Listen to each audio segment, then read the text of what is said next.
aurten sub-20 kategorian lehenengo aldiz ibili naiz, eta urte bastante nahiko gogorra izan da, azkenean kategoriako txikixena izan naiz aurten. Hurrengo urterako begira gauza asko ikasi ditugu, eta asko disfrutatu dugu. Munduko txapelketa aurten Rusian izan da, eta ontxe arte nahiko eskas flojo ibili naizen bulderrian eta askartasunean, asko entrenatu dut, eta hobekuntza bat ikusi dugu. Horregatik oso positibiaren Joko Olimpikoak esperientzia zoragarri bat izan da. Txapelketa ez da nik nahi neban edo espero neban bezala jun.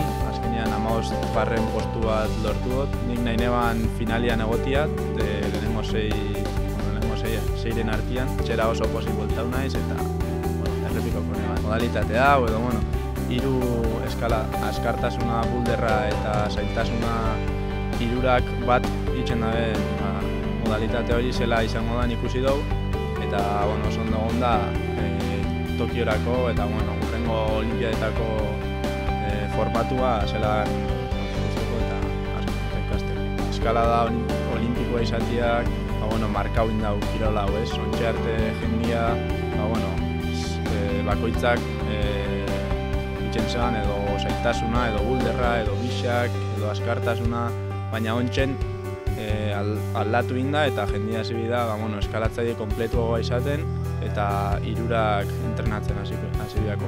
Nire bizitzan zehar gehixen entrenago dutena eta gehixen indotena zailtasuna izan da, eta horri biltzen naiz komoduen eta niri gehixen gustatzen jatena da. Eskasen nabien disiplina askartasuna da. Unibertsitatean hasi naiz, lehen urtia da eta oingoz nahiko ondo nabil bixak tartekatzen, baina ez da erreza. Finean ordu asko ematen ditugu entrenatzen, hastian 4 egun eta gero asteburuan beste batzuk. Eta ordu asko kentzen dozta ikasteko eta beste gauza batzuk itxeko, baina finean goguak ipintzen bajau gauzia aurrera atarako.